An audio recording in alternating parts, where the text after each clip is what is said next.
Okay, so welcome all of you to this introductory class of international relations theory, in which we are going to talk about two very contested terms, which are positivism and post-positivism.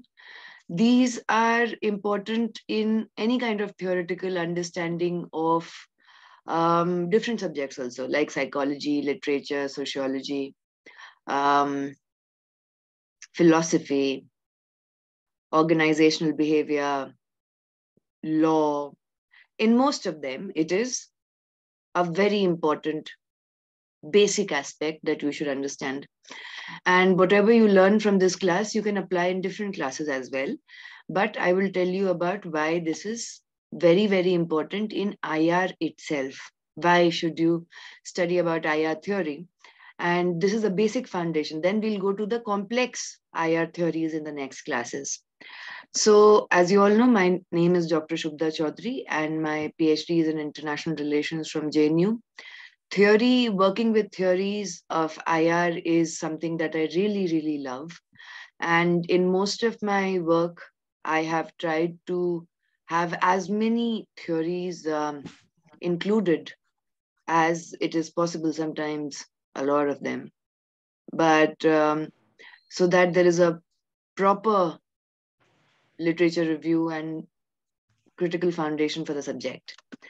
So, what is international relations to start with? We all know that political science is a very, very old discipline.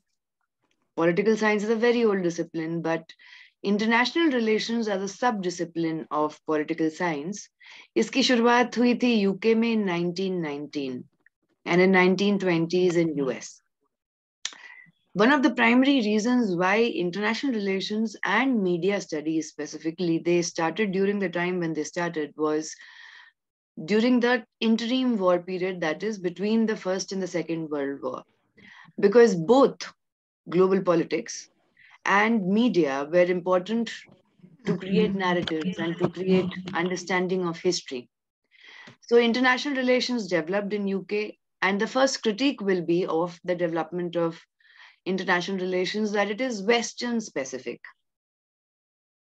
Again, it is a Western specific discipline that emerged in those countries that had colonized most of the world, and or those who are imperial powers now.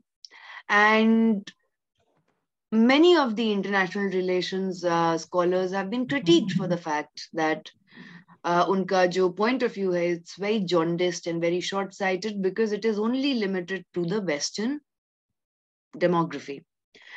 So IR started specifically during the two world wars to have an entire narrative of understanding peace, nation states, role of democracy, role of NGOs, role of transnational organizations and all of it. तो इसकी पढ़ाई करने के लिए international relations में you have geography included, law included, economics included, even some parts of sociology included in it. So international relations developed because different actors were now taking power. You had world wars, and there was a daily interaction of nation states or one country with the other. So what is the basis of interaction? How do they interact? There is an interaction which is verbal, then there is written, there is the absence of interaction is also a certain kind of interaction.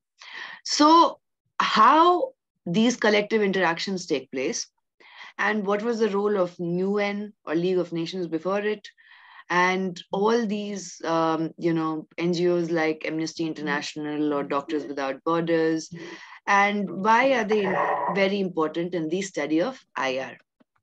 So I have shared with you a reading, which is only the foreword, by Jennifer Sterling Folker. The name of the book is Making Sense of IR Theory. This is a phenomenal book. It talks about all the theories in detail. And the best part about this second edition by Folker is that it takes the case study of the US invasion of Iraq in 2003. तो जिस case study के दरमियान ये सारी theories को समझने की कोशिश करेंगे, उससे समझ में आएगा कि किस तरीके से आपकी अलग अलग IR थ्योरीज काम करती हैं. So we all know in simplistic terms that when 9/11 took place, the entire, even though Osama bin Laden was from Saudi, the locus or the entire premise of Al-Qaeda was found from Afghanistan. So Afghanistan was invaded. And just at that point of time, US had also emerged as a winner of the Cold War. So there was this preemptive का मतलब होता है जैसे कोई आपके ऊपर attack करे, कोई आपके ऊपर किसी भी टाइप का अटैक करे in warfare, but you attack before the attack takes place. So it's a preemptive attack. Before anything else takes place, we will attack. It is called as preemptive attack. तो ये पूरा connection किया गया Bush administration के द्वारा कि Iraq में सद्दाम हुसैन के पास वेपन्स ऑफ मास डिस्ट्रक्शन हैं, which are also linked with Al-Qaeda, and we will have another kind of so-called terrorist attack, and we have to save ourselves. That's why we should invade Iraq. Even though this time, this is called the Second Gulf War. The first Gulf War took place in 91. UN did not give any kind of permission to US कि आप जाके attack करें, but the attack took place and the invasion took place, and it is often called as Iraq War and invasion of Iraq. Now, what exactly is a theory? Theory is something, जैसे हम बोलते हैं ना कि अरे ये तो सब theory है, ये सब real life में थोड़ी होता है. You know, all of this is theory, it's not applicable in real life. So what is this? We very casually use the term theory. But what exactly is a theory? Is it absolute truth? And why do we formulate theories? So theories come from observation of human behavior, state behavior, the international world system, analysis of it. Then you build an assumption about it. An assumption which is scientific in nature is called as hypothesis. Then you test the hypothesis by carrying out data collection. And if it is proved right, then you have a scientific theory. Now, it might look very simple, but it is very, very complicated because people spend their entire lives to create one theory. And they test it a lot and create various kinds of analysis for it. So, for example, any of you, have you seen a red elephant in your life? Acha, have you seen an elephant in your life? Yes, ma'am. Have you seen a red elephant? No, ma'am. Acha. Have you seen a white swan?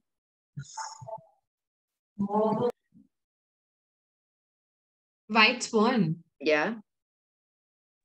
Yes. Have you seen a black swan? No. Okay. So initially when कोई mute कर लो अपने आप को, पीछे से mummy का आवाज आ रहा है, तो initially when swans were discovered, all of them were primarily white, and then there was later a black swan found. तो वो theory ही पूरी गलत हो गई कि all swans are white. To the fact कि एक movie भी बन गई उस पे, which was not related to swans anyway. But the point is that आपका ये observation जो होता है जरूरी नहीं है कि ये सच हो. So in the world that we live in with so much of diversity, there is no one absolute truth. There are relative truths. There's no singular hypothesis. There's no singular theory. There are different kinds of narratives of looking at the world and understanding what is happening all around you. Now, what exactly is a theory? So everything which I've written over here is from Folker's book, and the entire credit goes to the author. So what is a theory? James Doty and Robert Falsgraf, they define theory as a systemic reflection on phenomena. Now, what is systemic? Something which takes place through stages and in a structure.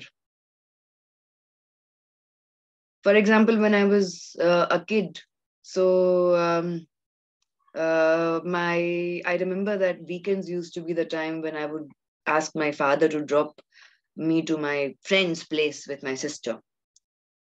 And the first time my father dropped me, and he came to pick me up. Again, next Saturday, we were like, hey, le chalo, we have to go, friends se milna, friends se milna. So my father said, go take your slippers, wear your slippers, go. And I was hardly 5 or 6 years old. And my sister was 2 years younger than me. And we both were like, oh. But we were determined, nahi, we have to go to the friend's house. So we wore our dresses, we wore our slippers, we took 10 rupees. God knows what we would do with that.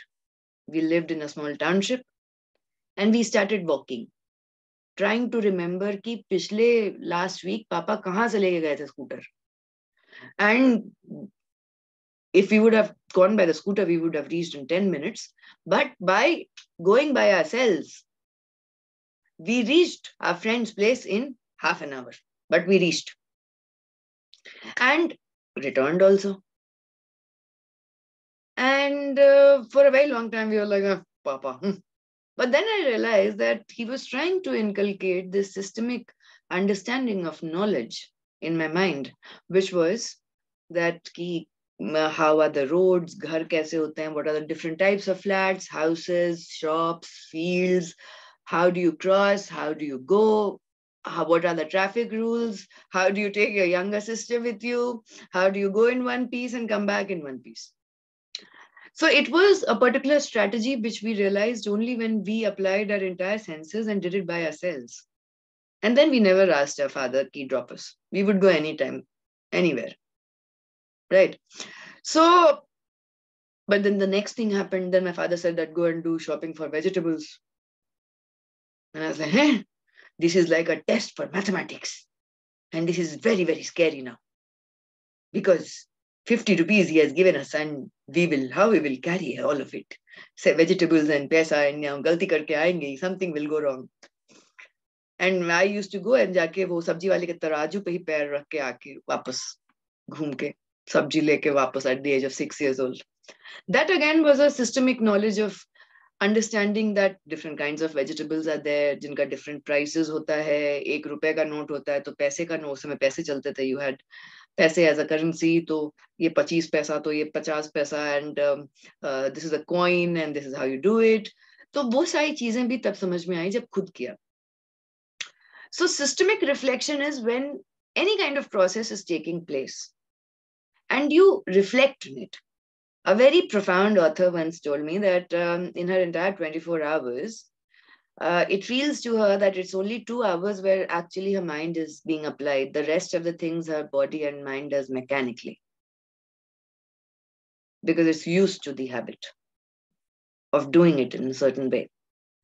So systemic reflection is when you are completely aware and you are questioning the phenomena of what is happening, why is it happening, and you try to explain it and connect the dots so that you have some meaning out of it, any kind of meaning out of it. Instead of just thinking that, okay, this is a universe which is not governed by any force, which is not having any kind of scientific being, everything is random, it is chaotic, right? This is apna pehla sacha pyar, right? So theory is against all of that ambiguity. Theory is something which tries to systematically explain to you why a particular phenomena is taking place, and you try to create meaning out of it. And the meaning is something which you can use to further predict what is going to happen in the coming patterns. Again, Paul Viotti and Mark Copy defined theory as a way of making the world or some part of it. You can't obviously make the entire world understood to you. I have lived in 7 countries, and I can tell you those were 7 different worlds. 7 different worlds. It was very difficult to adjust and to understand cultures and to make sense of it, because there were so many things that I didn't understand at all. So, a way of making the world or some part of it more intelligible, or to understand it in a better way, and to go beyond it. We all understand things. Just I know about it. But knowing is okay, but how do you go beyond that knowledge? How do you engage with it? How do you create a cause and effect understanding of it? And how do you predict what is going to happen? So, for example, how the Joshi Mat is sinking. If it is sinking even 4.5 centimeter in a year, the prediction, as you know, is scary. Right now, we all are very happy that, oh, Makar Sankranti, 14th of January, so happy, uske baad winters will go away. But IMD just predicted that there'll be a second cold wave. And when IMD's story I was reading, they said that there'll be a slight downpour on 12th. And I'm like, koi downpour nahi hoga. I was reading at 10 o'clock at night, and it rained and drizzled at 11 o'clock at night. And I'm like, for the first time, IMD is correct. Oh my God. But the point is that theory is basically to make your entire world intelligible to you. For example, if I tell to you, Jesui professor de Shubda, Jesui de professor international relation, you will not understand which language, perhaps. Which language was that? French. It was French, yes. Why did you understand it? I'm learning French. Okay. The others? I have studied French in my Okay. school. Okay. And? अब मैं भोजपुरी में कुछ बोलूंगी तो नहीं समझ में आएगा ना मुझे ना आपको. तो you understand language, you understand communication pattern, you understand human behavior, so that you can predict कि ऐसे condition में ऐसे जाके आगे ऐसा ही होने वाला है. So that is why theoretical understanding is very important in any discourse. Now, there was James Rosner who said that, very often, like for example, when I was younger, I'll not say how young, but when I was younger, if something used to happen in a particular institution or in a particular day-to-day life or anything with someone else, I used to think, mere saath thodi hoga. I still remember when I was a kid and the teacher would say that opportunity doesn't strike twice. And I would get up in the class and say, no, why opportunity will strike so many times if we work very hard? It was the basis of a merit-based society that I had the idea of. But at the same time, I was isolating myself and seeing myself as different from the entire cohesive unit or the group. So Rosner was against that kind of theoretical idea. He says that if you want to think theoretically, and that is a habit that you have to inculcate, like it is an acquired taste. Now, what is an acquired taste? When I went to UK, one of my friends ordered, what is that called? I mean, that is so, I don't even remember. Espresso, I think. It is a complete like one shot of black coffee without sugar, milk, whatever. I understand they don't have sugar, but without milk also. And would have it. And I'm like, what is this? Bhagwan ke naam pe kya hai? Right. So he told me that this is an acquired taste. So I didn't understand it. So I Googled. Then I came to know that even Amartya Sen does it. He also drinks black coffee. I'm like, a lot of people are acquiring this taste. Why? It is not only about coffee. It is about inculcating a habit that you're not born with. That is an acquired taste. So it is an acquired taste as a theoretician, as a scholar of IR, as a student of IR, to think about every event, every situation, observe it, and just think कि ये किस चीज का example दे रहा है. Which means that you're connecting the dots. You're not seeing that as an isolated incident. You're seeing it as a repetitive pattern of something. We all repeat patterns. Be it humans, animals, plants, we all repeat patterns. Our habits, our patterns, everything is repeated. You can diagnose any kind of human behavior or human relationship also on the basis of patterns which are there. They keep repeating, they are subconscious. So when you think about any situation in international relations, so for example, if suddenly Russia is invading Ukraine, is it happening for the first time or is it a pattern? So any news that you study of IR, you have to look at it and understand if it is a pattern of something bigger, which was before your birth and will continue after your birth also. But it has to be an example of something. Don't look at it in isolation, that it is something that is different. And ye akela abhi ho raha hai. Nahin, that doesn't happen actually. So Rosner said that, and it is something that you have to build. Now, what is a theory?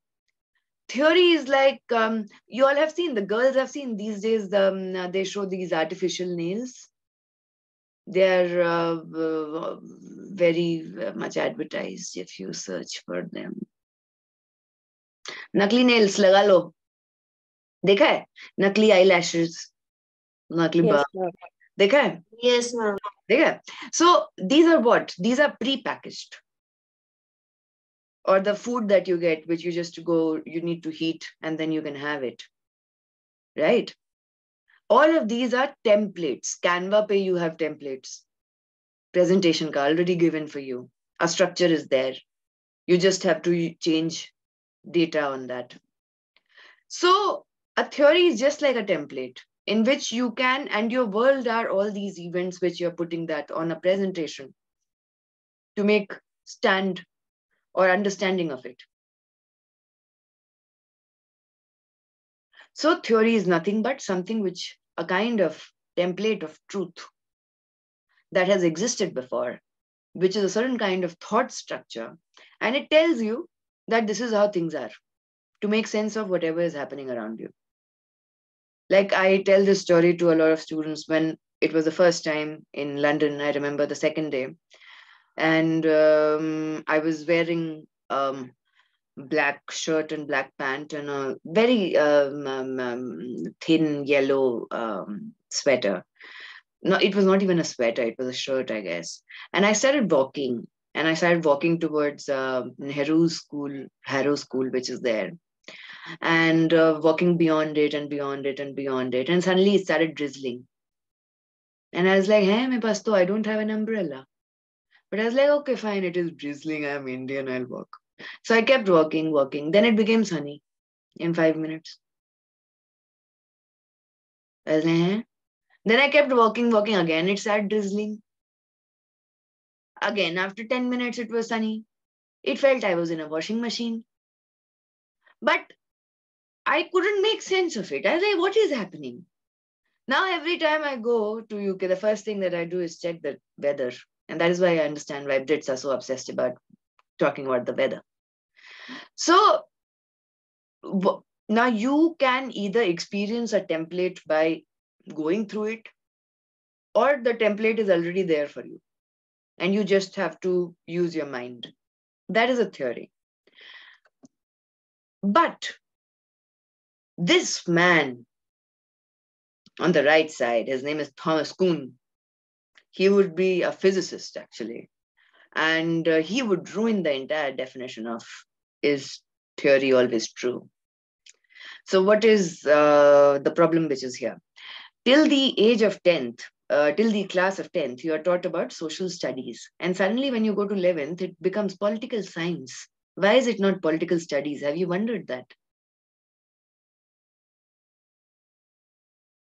किसी ने कभी सोचा हो कि क्यों, मतलब social studies बोल रहे हैं 10th तक, why is it not social study, मतलब political studies, why is it political science? What is so scientific about politics? Ma'am, I think science, when we talk about science, it is dynamic in nature and uh, basically it keeps changing. And even though the theories are being mentioned, it keeps changing. When I talk about social studies, I am mentioning the history part. So I think it's not changing, it's static. No. History also keeps on changing depending who the historian is.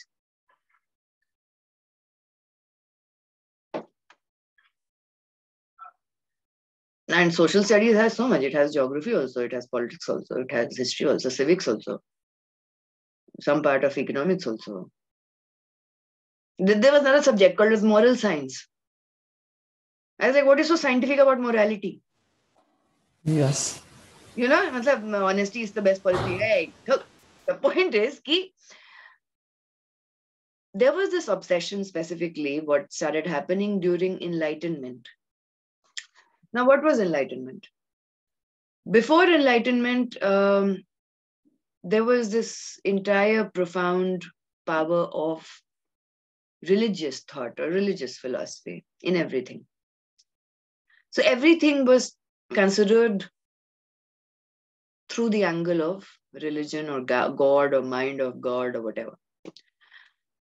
But when Enlightenment took place, people started asking evidence of God. That what is the evidence of God? How do you know God exists? Has any one of you seen God?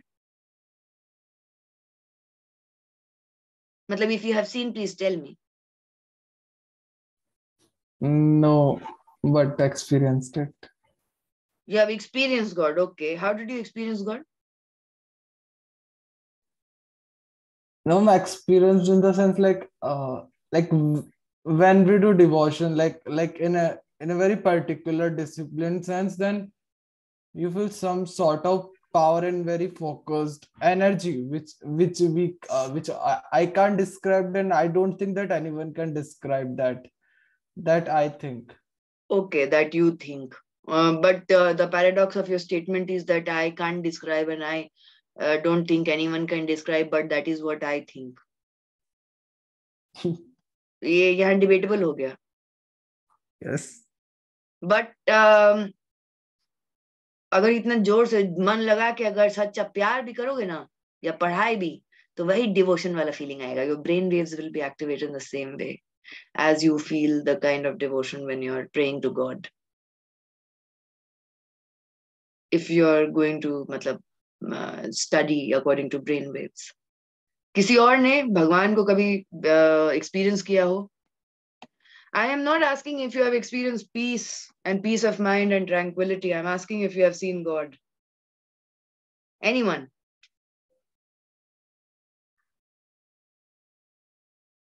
I think the answer is no.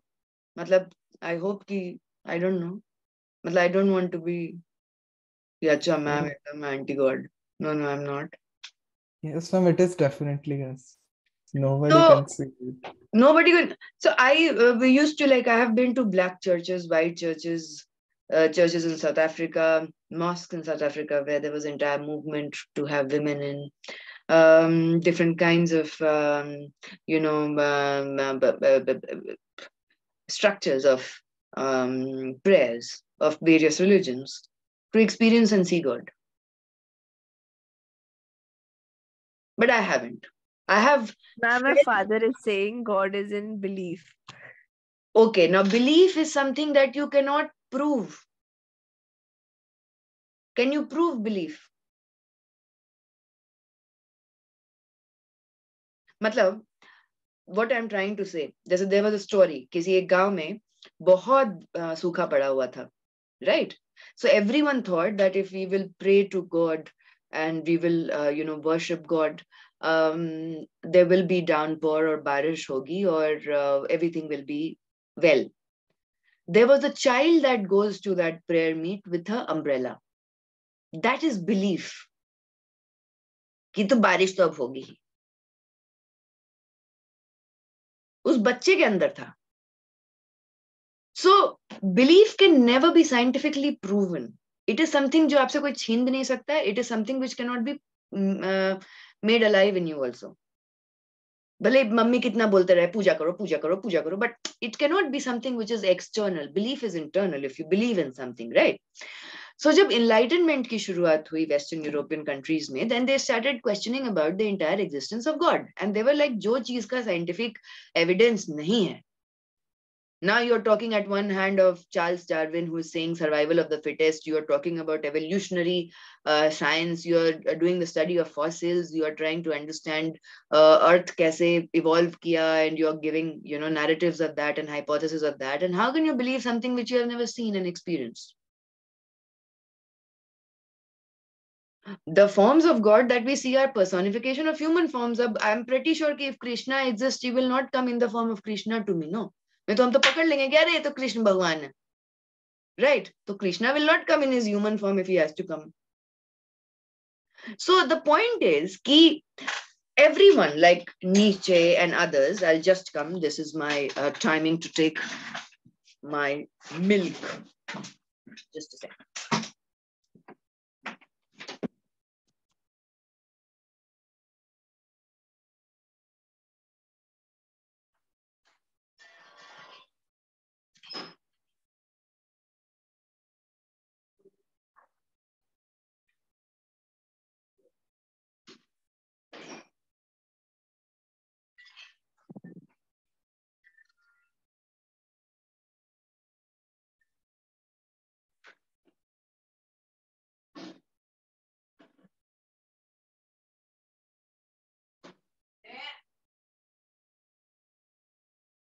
So the point was that Friedrich Nietzsche and others said कि if you do not have evidence of something, hey, ये क्या हो रहा है? हटो, recording चल रही है, हमेशा ऐसे ही होता है. जा, please, thank you.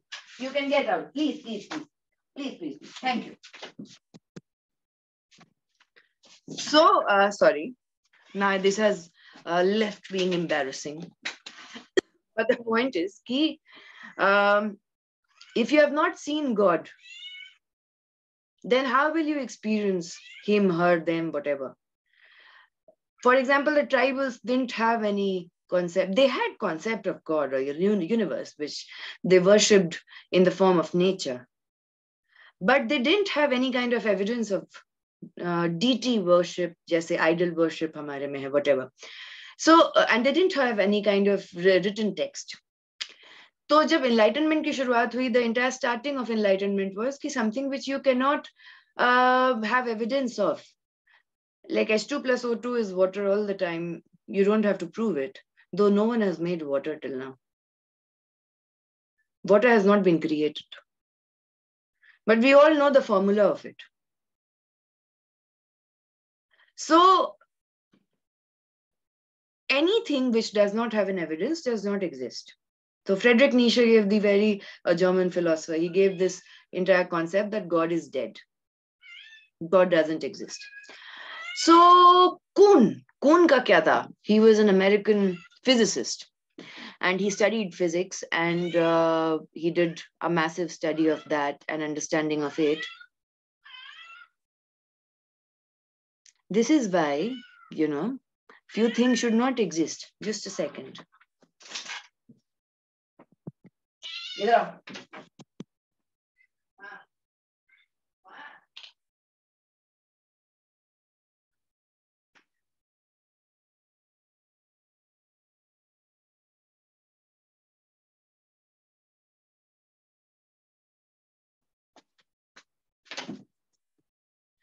So I'll tell you one interesting narrative which I had with my cat also. So like evidence and not understanding the fact. So when I adopted my cat was just a kitten and it adopted me. And I was always a dog person. And I had taken this flat because there were dogs outside and I could feed them. And suddenly this little kitten comes and starts playing and is not concerned about food and is just playing with me. So I was like, okay, I will adopt. And because she was so white and brownish and furry, I thought it's a female. And I named her Chicky, and I was so enticed, I'm still enticed. And I would always talk to her as female. All my other friends who have cats and they have male cats, they would always mention certain kinds of behavior. And I was like, after a few months, I realized कि इसका लक्षण ना लड़की वाला नहीं है. मतलब it sounds very sexist, but I was like, this is not, मतलब अभी तक बच्चा भी हो जाना चाहिए था. I am not becoming a grandmother, whatever. What is this? And then I did an entire sex education of cats. Ki kaise, how do you understand their biological features? And I realized that ye pura is a he, whom I had been feeding as a she. And then the first thing which I realized was how my language was very difficult to talk. Even though he doesn't give two hoots about how I'm responding. But my own language, after the knowledge of that evidence, changed. My way of talking, my way of responding, my way of singing lullabies, all of that changed, because now it's like, he karke karna padega, which I've still not acquired as of now. So Thomas Kuhn, basically, he was a physicist. And he studied physics and hardcore physics, and he did his PhD in physics. He worked in during the World War also. He came back, and then pata nahi kaise isko humanities mein job mil gaya. And then when he started working in humanities, he started understanding Aristotle and Plato and Socrates, all of them, through the angle of physics.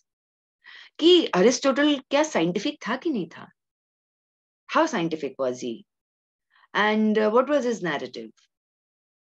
The way we think about Socrates, scientific is something which is universal, something which is objective. It is not biased. It is not changeable on the basis of how you think about it and your emotions. That is scientific. अगर एक particular lab में कोई chemical formula से कोई product बनेगा तो it doesn't matter उस lab में अगर वो टेम्परेचर और प्रेशर मेंटेन करेंगे तो वही प्रोडक्ट बनेगा. इट डजंट मैटर कि how are you feeling, you had a heartbreak और व्हाटएवर, प्रोडक्ट वही बनेगा. So the point is that the theory as absolute truth and scientific truth was something Kuhn said ki ye bakwas hai. This is wrong. Theories can be wrong also. Set of theories or paradigm can be wrong also. So he gave this entire idea of, he wrote this very famous book, The Structure of Scientific Revolutions, and everyone was like, hi, he has changed the way we think. So how the first, the nascent way in which a thought starts is normal science, where everything is status quo. When you want to think about a particular way in a certain way, because you think that how that is the way iske bare mein socha ja sakta hai, and that is the correct way in itself. So it is like a puzzle. You're solving a puzzle. That is normal science or natural science. आपको जब science पढ़ाया जाता है in physics, chemistry, biology, how many of you are taught to question? ये ऐसे दिया हुआ है, this is how you have to do it. This is a theory of formula for maths, this particular thing, you have to prove it. This is a particular set of inference that you have to find out, and this is how you do it. Pythagoras or algebra का आगे जाके life में क्या है, doesn't matter, but this is how you have to do it. The point is कि there is a status quo that is maintained, and this is how things are done, and this is how you should do it. That is normal science. Then comes a crisis stage. And crisis stage is when you get a black swan or a red elephant or a pink elephant or a one-horned rhinoceros, something which is different from what you have studied so far, and it is not setting the standards of your reality. And then the scientists start to re-question their reality and their faith, and then they try to find out another form of scientific thinking, and this is called as a revolutionary change. So change from Newtonian physics to Einstein's physics. You know, all of these different kinds of understanding of matter, all of it. So theory, a hypothesis, your assumption can also be wrong. It's not necessary that it's always be true. It can be wrong. If you scientifically then test it, it is just a process of crisis that you undergo. So for example, how to look at an elephant. Here, there are so many elephants. So There was this famous scholar, basically, the elephant example came from there. His name was North. And North, basically, what he did was he said that if blind or visually challenged men are there in a place and there's an elephant around them and they touch the elephant and they feel ki acha, whatever they have touched in the elephant is how the elephant looks like. And this is the elephant in reality. This is what elephant is. But obviously, all of them are visually challenged. They can never know how the elephant actually looks like. Yesterday, I was reading that just as we cannot see air, the fishes do not see water. For us, कितना अच्छा है ना, मतलब हम तो पानी देख सकते हैं. Fishes cannot see or feel water. So, how to look at an elephant? Now, this is a panoramic view by Ravi Patel that you have so many elephants, depending on the lens that I'm using. एक lens मैं use करती हूँ तो मुझे एकदम broad angle का view दिख रहा है and I can see so many elephants. But I am more concerned about the little baby elephants. So I'll use zoom, I'll use a different kind of lens and I'll just zoom on that little elephant. Right? Or if I just want to see कि अच्छा, there is a lot of illegal ivory trade which is happening of the tusks of the elephant. So I will just zoom in on the tusk of the elephant and figure out कि क्यों इतना illegal इससे Chinese medicine for treating cancer बनता है and why is it in the black market or whatever. So it depends on the camera person. That how that camera person is looking at the elephant. All these various ways are looking at the elephant only. But you have different kinds of lenses. उसी तरीके से theories are different. कोई theorists होंगे जो बोलेंगे कि नहीं नहीं, we should use a panoramic view. कोई बोलेगा कि नहीं नहीं, इसका portrait shot low. I don't know how to define a portrait of an elephant, but anyway. तो कोई बोलेगा कि नहीं नहीं, only eyes का लो, eyes बहुत सुंदर है. कोई बोलेगा नहीं, tusk का लो. So it depends on what you are focusing on, and that will become bigger, and that will be the focus of your attention. So Auguste Comte is the father of sociology. He called sociology as social physics. He said कि अरे French Revolution में देखो, everything तहस नहस हो गया. You know, they fought for 30 plus years. And then they get Napoleon. तो क्या revolution? Monarchy हट के Napoleon आ गया, so what revolution? So you were not clear on what goal you wanted. Look at the French Revolution, right? So, and he was an atheist. Matlab, he started the entire concept of there is no God because enlightenment ka impact tha. And he used to call sociology as social physics. And he's also called as a father of something called as positivism. Now, what is positivism? So, इसने thought structure को 3 part में divide किया. पहला thought structure जो primitive or backward or untaught होता है, that is theological, यानी अंधविश्वास on something which doesn't have evidence. Now, he's an atheist and that is how he believes it to be true. Then he said there is something called as metaphysical, which is abstract. You cannot explain it. And the third is scientific, which you can explain, you can give formulas of, you can understand the universality of it, and you can also prove it to be correct. So he came up with these 3 thoughts of all of it. And he said he was a positivist. He said everything that is true can be empirically, logically proven true. We need to study the subject of sociology because we need a scientific understanding of how a human being relates with society without your own biases, values, and practices and norms. And Auguste Comte would start with this entire idea. He actually wanted churches to be there in the name of businessmen and not gods, where people can come and talk to each other and share their pain instead of waiting for some confession or some judgment from God. So he had different kinds of ideas, but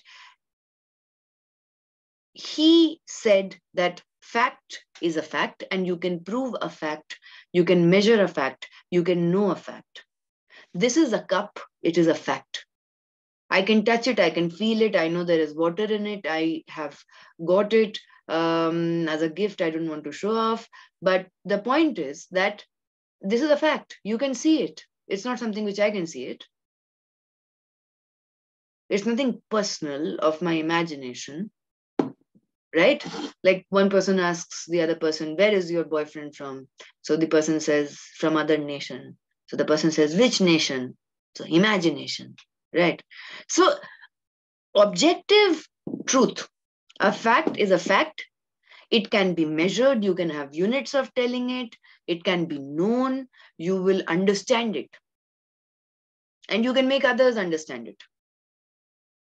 On the basis of ontology and epistemology, and these are very difficult terms, I will try to make it easier for you. What is ontology? Ontology is the study of whatever exists. जो भी चीज exist करता है आपके चारों तरफ. It can be plant, animal, human beings, objects, machines, homes, infrastructure, anything which exists. Uski study, creation of knowledge, that is ontology. For example, the bronze girl statue was found in Indus Valley civilization. अब उसका अलग interesting study है. Why was Indus Valley civilization discovered? It was discovered quite late in 1800s. The reason was कि एक defector था. Defector यानी कि there was Charles Mason who wanted to run away from the East India Company. तो पकड़ा गया. अब उसको punishment मिलता. तो ईस्ट इंडिया कंपनी वाले बोले कि जाओ जाओ पंजाब का जो किंगडम है उसमें जाके हमारे लिए go and do espionage, like एक था tiger, you know, work as a spy for us and we will pardon you. So he went, he's like, okay, it's better than working for East India Company anyway. So he goes to Punjab and then he discovers, there's a place called Harappa, isme aisa hai, whatever. And then he goes and tells East India Company and they annex Punjab. And they form Archaeological Survey of India in 1861. So there they found this bronze girl का dancing statue. कब का है ये? मतलब 3000 BC से 1500 BC का है ये, prehistoric. And they found it. And this bronze girl is naked. She is wearing a necklace with 3 crystals as gems. In one hand, she has 24-25 bangles. In the other hand, she has only 4 bangles. Her hair is loose and she's dancing. So a lot of historians try to understand ki, is it a dancing girl or is it a dancer? But they understood ki, at least in Indus Valley civilization, they had the concept of dance as entertainment. But they have not been able to unearth a lot of things because they do not have understanding or knowledge or ontology of the Indus script. Few of them say that it is similar to the Dravidian script. But it is just a hypothesis. It might be, it might not be. No one can go back in time and prove. Then there is the entire lack of ontology ki bhai Indus Valley civilization khatam kyun hua? Was it because of massive floods or was it because of massive drought? Right? So ontology is knowledge and the creation of knowledge. What is epistemology? Epistemology is understanding the relationship of knowledge. For example, you are making tea. Very good. You have the knowledge of making tea. But you will only understand by experience कि अरे उस आग को नहीं छूना है उस समय. You don't have to make yourself as tea, right? So epistemology is connecting the various kinds of knowledge parts and understanding that is it internal to you or is it external to you? This is where the definition of or evidence of God fails because there is knowledge about God, but there is no epistemology in terms of the relationship of understanding. It is faith-based or belief-based, right? So epistemology is connecting the various dots and knowledge parts.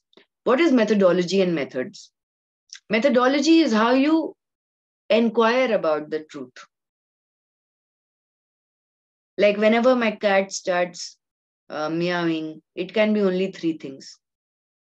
Either she has to go and do potty, or she has to eat, even though it can be 20 times in a day, Or the third thing is that she has to drink water. You and I will drink water from a cup of water. No? Like she will drink water from a balti. उसके लिए छोटा glass नहीं चाहिए, cup नहीं चाहिए, ना मग चाहिए, उसको बाल्टी भर के पानी चाहिए, उसमें से उसको पानी पीना है. तो यही तीन है. I have realized this by trial and error. So now I understand कि कब किस चीज के लिए क्या आवाज है. In the same way, if you want to understand anything which is true, you experiment and you fail and you realize it is a true or not, and that is the methodology of doing it. All of you can cook chicken or paneer butter masala and all of that, or Maggi, right? But all of you, if I ask you to cook Maggi, all of you will cook different kinds of Maggi. It will not be the same taste. कि same होगा, सबका अलग अलग होगा. Even if I give you the same packet of Maggi. So, कैसे steps बनते हैं कोई भी चीज में? How do you prove something, discover something? That is the methodology or method which is employed in it. So, ontology is creation of knowledge. Epistemology is understanding that knowledge. And methodology is how do you then further inquire and create more knowledge, right? So positivism in international relations, or in literature for that matter, it is also in literary theory and others. Primary activity of an IR theorist is कि सारे international relations के perspectives को, theories को, they have to test. Why do countries go on war? Why are two countries peaceful? Why is there so many languages in one country and just one language in the other country? Why are something Western considered Western, some are non-Western? So you collect data, devise methods, and experiment. And positivists believe that everything should be factual, evidence-based, experiment-based, scientific, objective, ye sara cheez. And the goal of IR theorist is that we have to weed out all the other theories and hypotheses जो गलत फैल रहा है, जिसका data collection गलत हो रहा है, जो गलत theory या hypothesis हो रहा है, we have to cut down it. No, it doesn't make sense. It should be obliterated. No, it doesn't make sense. Only these perspectives should be there, right? Cunningham was the first Director General of Archaeological Survey of India, which was established in 1861. But Cunningham was a military engineer जब वो आया था. तो suddenly archaeology में क्या है interest? तो उसका पीछे भी story है. There is a story. He was a very close friend of James Prinsep, who was a historian and scholar. जिससे वो हर दिन बात करता था, and then that is how his mind started changing. So अब बहुत सारी चीजें हो सकती हैं कि why Cunningham suddenly got interested in archaeology, and he was obsessed कि हमको Indus Valley civilization को prove करना है कि ये बुद्धिस्ट है, उसको नहीं मिला evidence, right? But international relations के positivist theoretician को ये prove करना है कि whatever is true because it has been corrected by the data that has been selected by it. Positivism में you do a lot of hypotheses, you understand the relations between variables. Now what are variables? Things that change. जैसे in this room, variable will be the sunlight. 24 घंटे में अलग अलग type से sunlight इस room में आती होगी. It was not under my control. My jokes are not under your control. Variable. So positivists believe that there are natural laws with which even society works. These are scientific. International relations also works under those laws. And you have to just understand and predict and create formulas. And Biotti and Copy believe that if A and B, say for example X and Y or A and B, as a hypothesis is subjected to a test, then they give you real life data and real predictions so that you can understand the change that is going to happen. In international relations, there are 3 levels of analysis of understanding anything. The first level of analysis is an individual. The second is nation state, and the third is a system. Individual is the most microscopic unit in international relations. And most of the theories did not start with the study of individuals. They started with the study of the world system and the nations. And an individual is a psychological, alive creature as a smallest unit of study. The middle unit is a nation state, which is different from a state nation, which I'll tell you in the next class. But nation state is your Western definition. The imagined communities which believe that they should have a geography, flag, border, governance, eventually became so independently, and then they became a country with their own capital and passport and flags and anthem. So that is called as a nation state. They say India.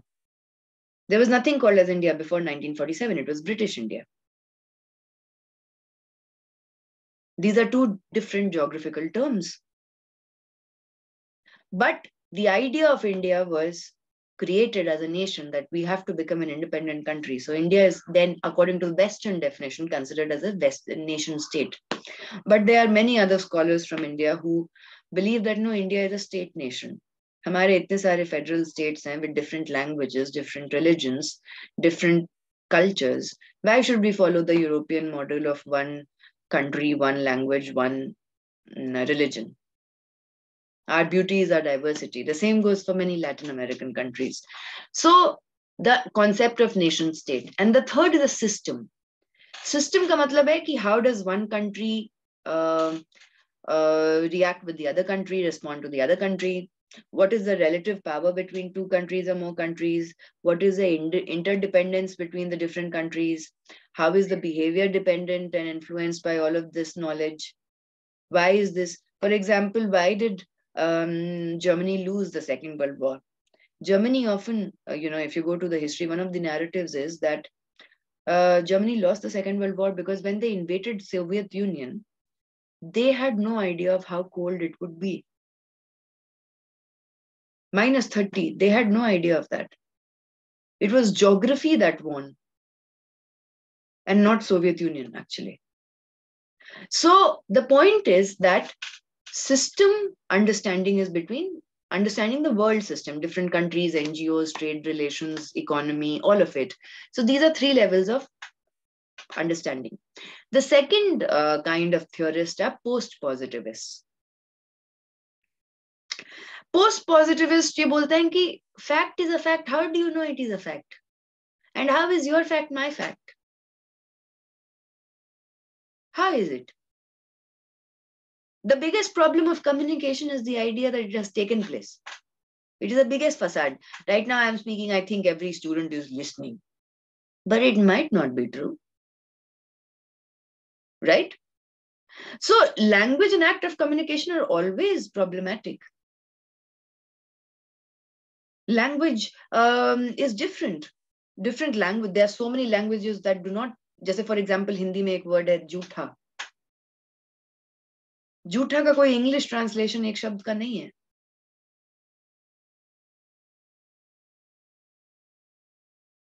Leftover food is not झूठा. So how do you understand? Language के translation का इतना सारा problem है. One day a colleague of mine came and said, सूचा पानी है, सूचा पानी, सूचा. I said, सूचा पानी क्या होता है? She's like, कि जो झूठा ना हो. I'm like, हैं?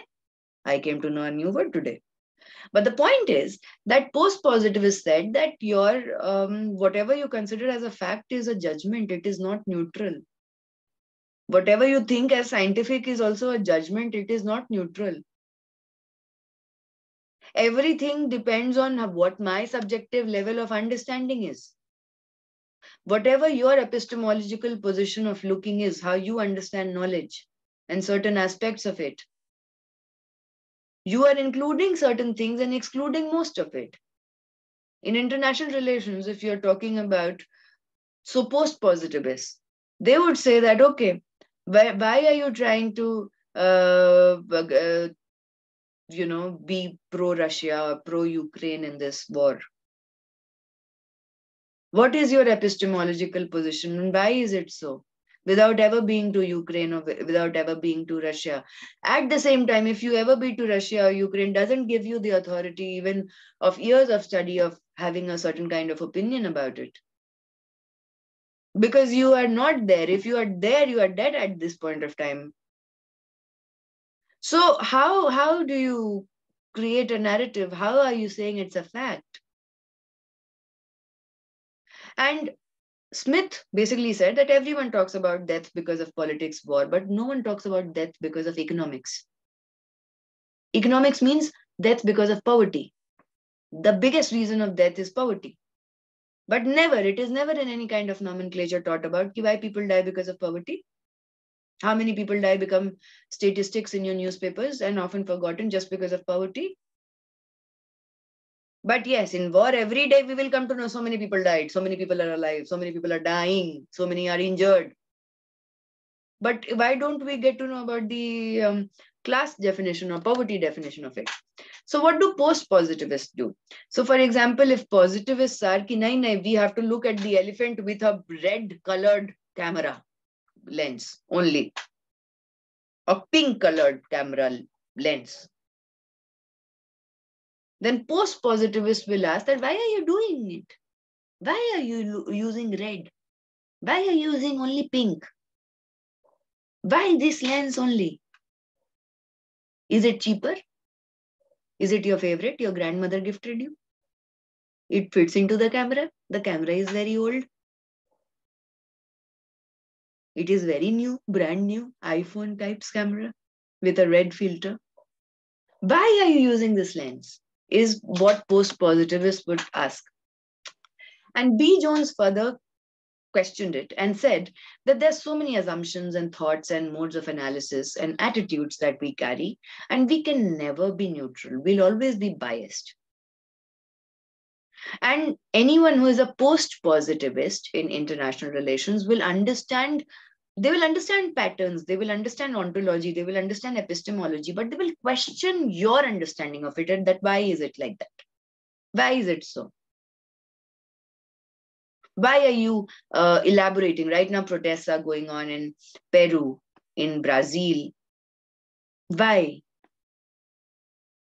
What is the definition of a protest? How are protests different in different countries? They don't follow the same kind of structure. So these are the thoughts. Now I'll talk about the IR theories and different because we don't have time much in this class. But frankly, there are many other kinds of IR theories which we'll talk about. Realism, liberalism, constructivism are the three ones. I personally believe myself as a social constructivist, and I'll tell you why when we'll come to social constructivism. In the next class, we'll talk about realism and neorealism. Then we'll talk about neoliberalism and liberalism. Then we'll go to constructivism, and then we'll talk about Marxism, feminism, post-colonialism, and other kinds of theories. So today's class is here till now. I will end the recording